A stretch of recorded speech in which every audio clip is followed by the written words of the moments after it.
Hello दोस्तों, स्वागत है आप लोग का स्टडी पॉइंट में। आज का क्लास है आधुनिक इतिहास का। तो ये जो वीडियो है सभी एग्ज़ाम के लिए बेहतर है और इसमें जो है सारे प्रश्न जो है प्रीवियस क्वेश्चन है जो पूछे गए सारे के सारे एग्ज़ाम में लगभग पूछे गए हैं। तो ठीक है, तो आइए आते हैं देखते हैं कौन कौन सा प्रश्न है। प्रश्न की ओर आने से पहले एक लाइन है, अगर जीवन में सफलता प्राप्त करनी है तो मेहनत पर विश्वास करो। किस्मत की आजमाइश तो जुए में होती है, किस्मत की आजमाइश तो होती है जुए में। अगर सफलता प्राप्त करनी है तो मेहनत करना होगा। ठीक है दोस्तों, तो आइए आते हैं अपना पहला प्रश्न की ओर। तो पहला प्रश्न है, निम्न में से कौन नील जल योजना ब्लू वाटर नीति से संबंधित है? तो कौन सा है? तो यह है कौन? द अल्मीडा है। अगला प्रश्न है, मध्यकाल में सर्वप्रथम भारत से व्यापार संबंध स्थापित करने वाले थे कौन थे? यह कौन थे? तो यह थे कौन? पुर्तगाली थे। वास्को डी गामा भारत कब आया था? तो यह आया था 1498 ईस्वी में। अगला प्रश्न है, पुर्तगाली उपनिवेश का प्रथम वायसराय भारत में कौन हुआ था? तो यह कौन हुआ था? तो यह अल्मीडा हुआ था। निम्नलिखित में से किसने वास्को डी गामा का कालीकट में स्वागत किया था? तो यह जमोरियन जो किया था, यह जमोरियन किया था। अगला प्रश्न है, भारत में पुर्तगाली शक्ति का वास्तविक संस्थापक कौन था? वास्तविक संस्थापक जो था यह कौन था? तो यह था अल्बुकर्क। अगला प्रश्न है, भारत में यूरोपीय शक्तियों के प्रवेश के संदर्भ में निम्न में से कौन सा कथन सही नहीं है? तो यह कौन सा कथन सही नहीं है? तो यह है, पुर्तगालियों ने 1499 में गोवा पर कब्जा किया था। यह जो है सही नहीं है। बी नंबर है, अंग्रेजों ने अपना पहला कारखाना दक्षिण भारत मछलीपट्टनम में लगाया था। यह सही है। सी है, पूर्वी भारत में अंग्रेजी कंपनी ने 1633 में उड़ीसा में पहला कारखाना लगाया। यह भी सही है। डुप्ले के नेतृत्व में फ्रांसीसियों ने 1746 में मद्रास पर कब्जा किया था। यह सही है। अगला प्रश्न है, पुर्तगालियों ने भारत में निम्नलिखित में से किस स्थान पर प्रथम दुर्ग का निर्माण किया? तो यह कहाँ किया था? तो यह किया था कहाँ पे? कोचीन में किया था। अगला प्रश्न है, पुर्तगालियों ने भारत में निम्नलिखित में से किस स्थान पर प्रथम दुर्ग का निर्माण? यह जो है दोबारा रिपीट हो गया दोस्तों क्वेश्चन, कोचीन होगा इसका। बंगाल की निम्नलिखित फैक्ट्रियों में से एक जो पुर्तगालियों द्वारा स्थापित की गई थी वह क्या था? यह हुगली था। अगला प्रश्न है, हुगली को बंगाल की खाड़ी में समुद्री लूटपाट के लिए किसने अड्डा बनाया था? तो यह बनाया था पुर्तगालियों ने। बंगाल की खाड़ी में समुद्री डकैती हेतु हुगली का उपयोग कौन करता था? तो यह कौन करता था? पुर्तगालियों करता था। पुर्तगाली जो करता था ये डकैती के लिए हुगली का उपयोग करता था। अगला प्रश्न है, निम्नलिखित में से कौन कलकत्ता का संस्थापक था? तो यह कौन था? तो यह था जॉब चार्नोक। जॉब चार्नोक था कलकत्ता का संस्थापक। कलकत्ता किसने बसाया था? तो किसने बसाया था? यही बसाया था, जॉब चार्नोक ने बसाया था कलकत्ता सिटी। अगला प्रश्न है, भारत के साथ व्यापार के लिए सर्वप्रथम संयुक्त पूंजी कंपनी किन लोगों ने आरंभ किया था? यह किसने किया था? तो यह डच ने किया था। नेक्स्ट प्रश्न है, निम्नलिखित कथनों में से कौन सा एक सही है? तो कथन पढ़ते हैं कौन कौन सा है।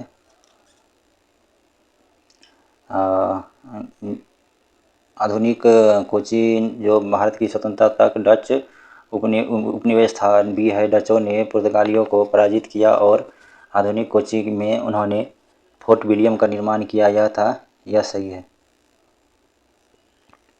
अगला प्रश्न है, भारत में ईस्ट इंडिया कंपनी की सफलता का राज था, क्या था राज?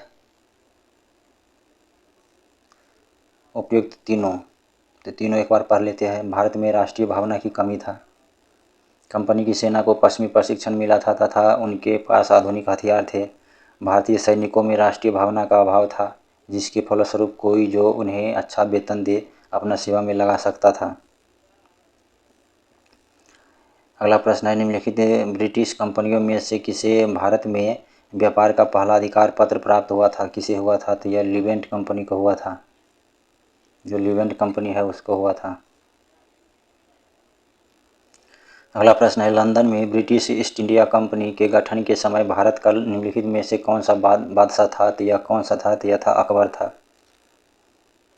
अगला प्रश्न है, किस मुगल सम्राट के काल में इंग्लिश ईस्ट इंडिया कंपनी ने भारत में सर्वप्रथम कारखाना स्थापित किया था? तो किसके काल में किया था? तो यह जहांगीर के काल में किया था। नेक्स्ट प्रश्न है, भारत में 1613 ईस्वी में अंग्रेजों ने अपनी पहली फैक्ट्री कहाँ स्थापित की थी? तो यह क्या था? सूरत में किया था।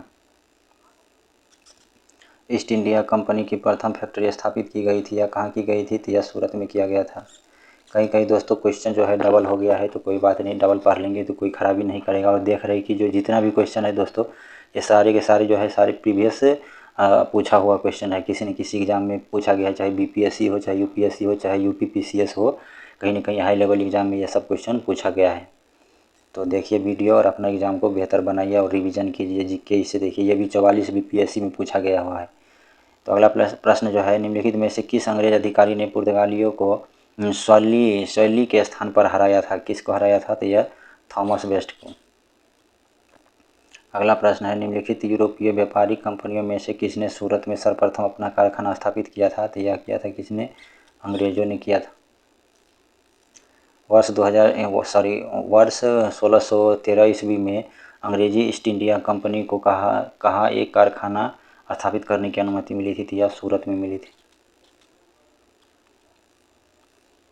ईस्ट इंडिया कंपनी के प्रारंभिक दौर में वेस्टर्न प्रेसिडेंसी कहाँ थी? तो यह थी सूरत में। ब्रिटिश ईस्ट इंडिया कंपनी ने बम्बई के किससे लिया था? तो यह किससे लिया था? पुर्तगालियों से लिया था। ईस्ट इंडिया कंपनी के किस अंग्रेज गवर्नर को औरंगजेब द्वारा भारत से निष्कासित किया गया था? तो यह सर जॉन चाइल्ड को जो है भारत से निष्कासित किया था औरंगजेब द्वारा। निम्नलिखित में से प्रथम कर्नाटक युद्ध का कौन सा तात्कालिक कारण था? तो यह कौन सा कारण था? तात्कालिक कारण था, तो यह था अंग्रेजों द्वारा फ्रांसीसी जहाज़ों का अधिग्रहण। अगला प्रश्न है, कर्नाटक युद्ध किन किन के मध्य लड़ा गया था? तो यह लड़ा गया था अंग्रेजों और फ्रांसीसियों के बीच लड़ा गया था। कर्नाटक युद्ध किन किन के बीच लड़ा गया था? तो अंग्रेज और फ्रांसीसी के बीच लड़ा गया था। निम्नलिखित में से कौन सा सही सुमेलित नहीं है? तो कौन सा सही सुमेलित नहीं है? तो ये जो है कर्नाटक की द्वितीय युद्ध जो है यह सुमेलित नहीं है। कर्नाटक का प्रथम युद्ध हुआ था 1746 से 48 ईस्वी तक, यह सही है। कर्नाटक का तृतीय युद्ध हुआ था 1758 से 63 ईस्वी तक, यह सही है। पानीपत का तृतीय युद्ध हुआ था 1761 ईस्वी में, यह सही है। अगला प्रश्न है, निम्नलिखित में से कौन सा प्रथम यूरोपियन व्यक्ति था जिसने भू क्षेत्र अर्जित करने के उद्देश्य से भारतीय राजाओं को झगड़ों में भाग लेने की नीति आरंभ की थी? यह किसने किया था? डुप्ले ने किया था। अगला प्रश्न है, भारत में फ्रांसीसियों ने अपना सबसे पहला कारखाना निम्न स्थानों में से कहाँ लगाया था? तो यह सूरत में लगाया था। प्रश्न फिर से पढ़ते हैं, भारत में फ्रांसीसियों ने अपना सबसे पहला कारखाना निम्नलिखित स्थानों में से कहाँ लगाया था? तो यह सूरत में लगाया था। फ्रांसीसी ईस्ट इंडिया कंपनी संस्थापित हुई थी, कहाँ पर संस्थापित हुई थी? तो लुई 14वें के शासनकाल में हुई थी संस्थापन। लुई 14वें के शासनकाल में फ्रांसीसी ईस्ट इंडिया कंपनी स्थापित हुई थी। अगला प्रश्न है, निम्नलिखित में से किसे भारत में फ्रांसीसी कंपनी का संस्थापक माना जाता है? किसे माना जाता है? तो कॉलबर्ट को माना जाता है। निम्नलिखित में से किसे भारत में एक फ्रांसीसी कंपनी का संस्थापक माना जाता है? तो कॉलबर्ट को माना जाता है। बंगाल में निम्न में से कौन सा कारखाना डचों ने स्थापित किया था? तो किसने किया था? तो बी और सी है इसका आंसर दोस्तों, चिंसूरा और हुगली में। डच ईस्ट इंडिया कंपनी ने किस वर्ष अपनी फैक्ट्री पटना में स्थापित किया था? तो यह 1632 ईस्वी में किया था। डच ईस्ट इंडिया कंपनी ने किस वर्ष अपनी फैक्ट्री पटना में स्थापित किया था? यह 1632 ईस्वी में किया था। फ्रांसीसी दक्कन में शक्ति आंदोलन स्थापित करने में असफल रहे क्योंकि? फ्रांसीसी दक्कन में शक्ति आंदोलन स्थापित करने में असफल रहे क्योंकि अंग्रेजों की फौज शक्तिशाली था। उस क्षेत्र की पहचान करें जहाँ से यूरोपीय वासियों को सर्वोत्तम सोरा और अफीम प्राप्त होता था। यह बिहार से होता था। क्या होता था? बोल रहे उस क्षेत्र का पहचान करें जहाँ से यूरोपीय वासियों को सर्वोत्तम सोरा और अफीम प्राप्त होता था, तो यह बिहार से प्राप्त होता था। अगला प्रश्न है, अंग्रेजी शासनकाल में भारत का कौन सा क्षेत्र अफीम उत्पादन हेतु प्रसिद्ध था? अंग्रेजी शासनकाल में भारत का कौन सा क्षेत्र अफीम उत्पादन हेतु प्रसिद्ध था? तो यह बिहार अफीम उत्पादन के लिए प्रसिद्ध था। नेक्स्ट प्रश्न है, निम्नलिखित यूरोपियों में से कौन सा एक स्वतंत्रता पूर्व भारत में व्यापारी के रूप में सबसे अंत में आए? कौन आए थे? तो यह आए थे फ्रांसीसी आए थे, सबसे अंत में आए थे व्यापार के लिए। निम्नलिखित में से किन स्थानों पर डचों ने अपने व्यापारिक अड्डे स्थापित किए थे? किन स्थानों पर? तो उपयुक्त सभी पे किए थे। नागपट्टनम, चिंसूरा, मछलीपट्टनम, सूरत, भरूच, आगरा, कोच्चि, अहमदाबाद, पटना, ये हर जगह पे डचों ने अपना व्यापारिक अड्डे स्थापित किए थे। किसने ईस्ट इंडिया कंपनी के बारे में यह टिप्पणी की? कंपनी एक असंगति है, परंतु यह उस व्यवस्था का भाग है जहाँ सब कुछ ही असंगत है। जीबी मैकाले ने बोला था, टिप्पणी किया था। निम्नलिखित में से कौन एक मुगल सम्राट द्वारा नियुक्त बंगाल का अंतिम गवर्नर था? कौन था? मुर्शिद कुली खां था। यह मुर्शिद कुली खां था। निम्नलिखित में से कौन सा युद्ध था जिसने भारत में ब्रिटिश प्रभुत्व को प्रारंभ किया? किसने किया? तो यह प्लासी युद्ध के दौरान जो था ब्रिटिश प्रभुत्व का प्रारंभ वहीं से शुरुआत हुआ कि जो ब्रिटिश का शासनकाल वहाँ से कायम हो गया प्लासी युद्ध के बाद से। इंग्लैंड की स्थिति। इंग्लैंड की ईस्ट इंडिया कंपनी की भारत में प्रथम निर्णायक सैन्य सफलता मानी जाती है प्लासी के युद्ध के बाद से। प्लासी का युद्ध लड़ा गया था, किस वर्ष लड़ा गया था? तो यह 1757 ईस्वी में लड़ा गया था। अगला प्रश्न है, सिराजुद्दौला लॉर्ड क्लाइव द्वारा परास्त हुआ था किसके युद्ध में? तो प्लासी के युद्ध में ये परास्त हुआ था। सिराजुद्दौला और लॉर्ड क्लाइव के बीच हुआ था जो लड़ाई हुआ था, ये प्लासी के युद्ध हुआ था, उसमें पराजित हुआ था। नेक्स्ट प्रश्न है, भारतवर्ष में ब्रिटिश समाज का संस्थापक कौन था? तो यह लॉर्ड जो था रॉबर्ट क्लाइव था। अगला प्रश्न है, निम्नलिखित में से किसे स्वर्ग से उत्पन्न सेनानायक कहा जाता है? रॉबर्ट क्लाइव को कहा जाता है, स्वर्ग से उत्पन्न सेनानायक कहा जाता है। प्लासी का युद्ध मैदान कहाँ स्थित है? यह जो है पश्चिम बंगाल में स्थित है। निम्न में से किसने अपनी राजधानी मुर्शिदाबाद से मुंगेर स्थानांतरित की थी? तो यह किसने किया था? यह मीर कासिम ने किया था। सबसे अधिक निर्णायक युद्ध जिसने अंग्रेजों के भारत में प्रभुत्व जो संस्थापित किया था, तो यह किसने किया था? कब हुआ था? तो यही हुआ था जो बक्सर के युद्ध के बाद जो हुआ था। अंग्रेजी ईस्ट इंडिया कंपनी द्वारा लड़े गए निम्नलिखित युद्धों में से कौन सा सर्वाधिक निर्णायक था? तो यह था बक्सर का लड़ाई। निम्नलिखित में से कौन सा युद्ध भारत में अंग्रेजों के आधिपत्य की स्थापना की दृष्टि से सबसे महत्वपूर्ण समझा जाता है? तो यह बक्सर के युद्ध। बक्सर के युद्ध के समय दिल्ली का शासक कौन था? तो यह शाह आलम द्वितीय था। बक्सर के युद्ध के समय दिल्ली का शासक कौन था? शाह आलम द्वितीय था। बक्सर की लड़ाई के समय बंगाल का नवाब कौन था? तो यह था मीर जाफर। बक्सर की लड़ाई के समय बंगाल का नवाब कौन था? यह मीर जाफर था। नेक्स्ट प्रश्न है, निम्नलिखित में से जिस एक शासक ने ईस्ट इंडिया कंपनी को दीवानी प्रदान की थी वह कौन था? शाह आलम द्वितीय था। नेक्स्ट प्रश्न है, 1765 ईस्वी में ईस्ट इंडिया कंपनी को बंगाल की दीवानी किसे प्रदान किया गया था? तो यह मुगल सम्राट को प्रदान किया गया था। 1765 ईस्वी में ईस्ट इंडिया कंपनी को बंगाल की दीवानी किसने प्रदान किया था? तो मुगल सम्राट ने प्रदान किया था। किस गवर्नर के कार्यकाल में ईस्ट इंडिया कंपनी को शहंशाह शाह आलम द्वारा बंगाल, बिहार तथा उड़ीसा में दीवानी अधिकार दिए गए? किसके द्वारा? तो लॉर्ड क्लाइव द्वारा। सम्राट शाह आलम द्वितीय ने ईस्ट इंडिया कंपनी को बंगाल, बिहार तथा उड़ीसा की दीवानी प्रदान की थी। यह कब किया था? 12 अगस्त 1765 ईस्वी को किया था। 12 अगस्त 1765 ईस्वी को। इलाहाबाद की संधि के बाद रॉबर्ट क्लाइव ने मुर्शिदाबाद का उपदीवान किसे बनाया था? यह बनाया था मोहम्मद रजा खान को बनाया था उपदीवान मुर्शिदाबाद का रॉबर्ट क्लाइव ने। 1765 ईस्वी में दीवानी प्रदान किए जाने के बाद ब्रिटिश सबसे पहले निम्नलिखित में से किस पर्वतीय जनजाति के संपर्क में आए थे? या आए थे खासी पर्वतीय जनजाति के संपर्क में। 18वें शतक में भारत में लड़े गए युद्धों का निम्नलिखित में से सही कालानुक्रम कौन सा होगा यह? तो होगा ऑप्शन नंबर बी, अंबर, युद्ध प्लासी, युद्ध वांडीवास, युद्ध बक्सर। उस फ्रांसीसी सेनापति का नाम बताए जो 1760 के वांडीवास युद्ध में पराजित हुआ था। तो काउंट लाली पराजित हुआ था 1760 के वांडीवास के युद्ध में। अगला प्रश्न है, वांडीवास के युद्ध 1760 में ब्रिटिश ने फ्रेंच को हराया था। ब्रिटिश ने फ्रेंच को हराया था वानडिवास के युद्ध में। यह कब हुआ था? 1760 ईस्वी में हुआ था। नेक्स्ट प्रश्न है 1760 का प्रसिद्ध वानडिवास का युद्ध अंग्रेजों द्वारा किसके खिलाफ लड़ा गया था? यह फ्रांसीसी के खिलाफ लड़ा गया था। निम्नलिखित में से कौन सा युग्म सही सम्मिलित है? कौन सा है? तो यह है वानडिवास का युद्ध फ्रांसीसी के विरुद्ध लड़ा गया था, यह सम्मिलित है। नेक्स्ट प्रश्न है निम्न में से किसने भारत में अंग्रेजों का सर्वाधिक विरोध किया था? किसने किया था? मराठा ने किया था। अंग्रेजों का जो सर्वाधिक विरोध करने वाले थे वो मराठा थे। अंग्रेज का सर्वाधिक विरोध करने वाले कौन थे? मराठा थे। रंजीत सिंह के राज्य में सम्मिलित था, क्या था? श्रीनगर था सम्मिलित रंजीत सिंह के राज्य में। रंजीत सिंह किस मिसल से संबंधित थे? किस मिसल से थे? तो ये शुक्रचकिया मिसल से संबंधित थे रंजीत सिंह, शुक्रचकिया मिसल से।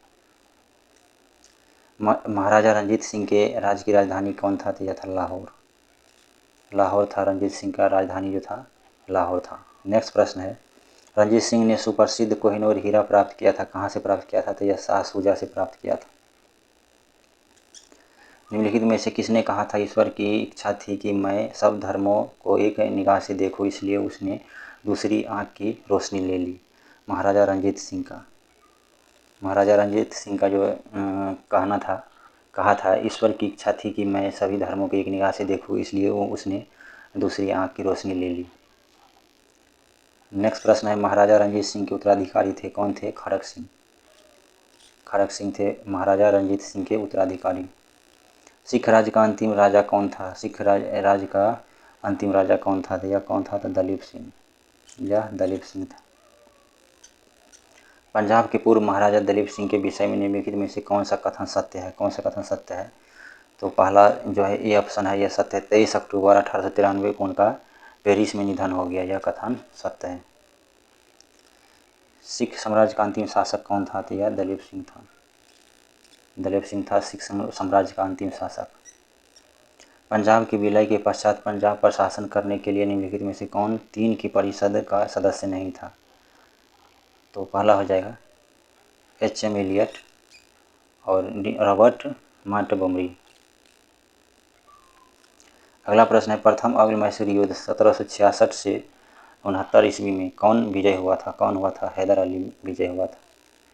अंग्ल मैसूर युद्ध में प्रथम अंग्ल मैसूर युद्ध में कौन विजय हुआ था? हैदर अली विजय हुआ था। निम्नलिखित में से कौन 1755 में डिंडीगुल मैसूर में एक आधुनिक शस्त्रागार की स्थापना किया था? हैदर अली ने किया था। हैदर अली ने किया था। नेक्स्ट प्रश्न है ब्रिटिश जनरल किसने हैदर अली को ब्रिटिश जनरल है जिसने हैदर अली को पोर्टो नोवो के युद्ध में हराया था? कौन था? सर आयरकूट ने हराया था। सर आयरकूट ने ब्रिटिश जनरल थे सर आयरकूट, जिसने हैदर अली को पोर्टो नोवो के युद्ध में हराया था। नेक्स्ट प्रश्न है टीपू सुल्तान अपनी राजधानी बनाई थी, कहाँ बनाई थी? या श्रीरंगपट्टनम में बनाया था। जो टीपू सुल्तान अपनी राजधानी जो बनाया था श्रीरंगपट्टनम में बनाया था। नेक्स्ट प्रश्न है निम्नलिखित भारतीय शासकों में से कौन था जिसने विदेशों में आधुनिक पद्धति से दूतावास स्थापित किए थे? किसने किए थे? टीपू सुल्तान ने किए थे। टीपू सुल्तान ने किए थे। टीपू सुल्तान ने ब्रिटिश सेना को 1780 ईस्वी में हराया था। पोलीलूर में हराया था ब्रिटिश सेना को टीपू सुल्तान ने 1780 ईस्वी में। अंग्रेजों ने श्रीरंगपट्टनम की संधि किसके साथ की थी? किसके साथ की थी? टीपू सुल्तान के साथ किया था। टीपू सुल्तान अंग्रेजों के साथ युद्ध में कब मारे गए थे? कब मारे गए थे? या 1799 ईस्वी में मारे गए थे। बेगम समरू ने एक अति प्रसिद्ध चर्च का निर्माण करवाया था सरधाना में करवाया था। बेगम समरू ने एक अति प्रसिद्ध चर्च का निर्माण करवाया था। नेक्स्ट प्रश्न है भारत में ब्रिटिश साम्राज्य का संस्थापक कौन था? लॉर्ड क्लाइव था। भारत में ब्रिटिश साम्राज्य का संस्थापक कौन था? लॉर्ड क्लाइव था। नेक्स्ट प्रश्न है कलकत्ता में एशियाटिक सोसाइटी की स्थापना के समय बंगाल का गवर्नर जनरल कौन था? तो यह था लॉर्ड वारेन हेस्टिंग्स। कलकत्ता में एशियाटिक सोसाइटी की स्थापना के समय बंगाल का गवर्नर जनरल कौन था? Lord Warren Hastings. नेक्स्ट प्रश्न है सुरक्षा प्रकोष्ठ की नीति संबंधित है, किससे संबंधित है? तो वारेन हेस्टिंग्स से संबंधित है। सुरक्षा प्रकोष्ठ की नीति किससे संबंधित है? तो यह है वारेन हेस्टिंग्स से संबंधित है। नेक्स्ट प्रश्न है रिंग फेंस नीति का संबंध इनमें से किससे है? तो यही है हेस्टिंग्स से, वारेन हेस्टिंग्स से है। अगला प्रश्न है निम्नलिखित में किसने बंगाल में द्वैध शासन प्रणाली को समाप्त किया? वारेन हेस्टिंग्स ने द्वैध शासन प्रणाली को समाप्त किया। बंगाल में द्विशासन प्रणाली किसके द्वारा लागू की गई? किसके द्वारा किया गया था? तो यह रॉबर्ट क्लाइव के द्वारा जो है द्विशासन प्रणाली लागू किया गया था, रॉबर्ट क्लाइव के द्वारा। किस गवर्नर जनरल पर महाभियोग का मुकदमा चलाया गया था? तो चलाया गया था वारेन हेस्टिंग्स पे। गवर्नर जनरल जो है उस पर महाभियोग का मुकदमा चलाया गया था। निम्नलिखित में से किस पर ब्रिटिश संसद में महाभियोग का मुकदमा चलाया गया था? तो वारेन हेस्टिंग्स पे। भारत में न्यायिक संगठन की स्थापना किसने की थी? तो यह क्या था? लॉर्ड कॉर्नवालिस ने किया था। न्यायिक संगठन की स्थापना किया था लॉर्ड कॉर्नवालिस ने। अगला प्रश्न है, निम्नलिखित में से किस गवर्नर जनरल ने भारत के पर संविदाबद्ध सिविल सेवा का सृजन किया जो कालांतर में भारतीय सिविल सेवा के नाम से जानी गई? कॉर्नवालिस ने किया था, कॉर्नवालिस ने किया था। अगला प्रश्न है, भारतीय लोक सेवा का प्रवर्तन किया गया? भारतीय लोक सेवा का प्रवर्तन किया गया है कॉर्नवालिस के शासनकाल में। भारतीय लोक सेवा का प्रवर्तन किया गया किसके शासनकाल में? कॉर्नवालिस के शासनकाल में। कॉर्नवालिस की कब्र कहाँ स्थित है? लॉर्ड कॉर्नवालिस की कब्र जो है कहाँ स्थित है? यह है गाजीपुर में। नेक्स्ट प्रश्न है, ख़त्म हो गया दोस्तों, लास्ट प्रश्न था ये, लॉर्ड कॉर्नवालिस की कब्र कहाँ स्थित है? तो यह है गाजीपुर में। और ये जो है 100 प्रश्न का लगभग यह वीडियो समाप्त हुआ। और इसी तरह की वीडियो देखने के लिए चैनल पे बने रहिए। और जो ये भी प्रीवियस क्वेश्चन का आपका रिवाइज हो जाएगा। और जितना भी है आधुनिक भारत का इतिहास, ये जो पूछे गए प्रश्न है बहुत अच्छा प्रश्न है और हाई लेवल का जो बड़े बड़े एग्ज़ाम है उसके लिए है। तो देखिए और अपना एग्ज़ाम को बेहतर बनाइए। वीडियो देखने के लिए धन्यवाद। जय हिंद।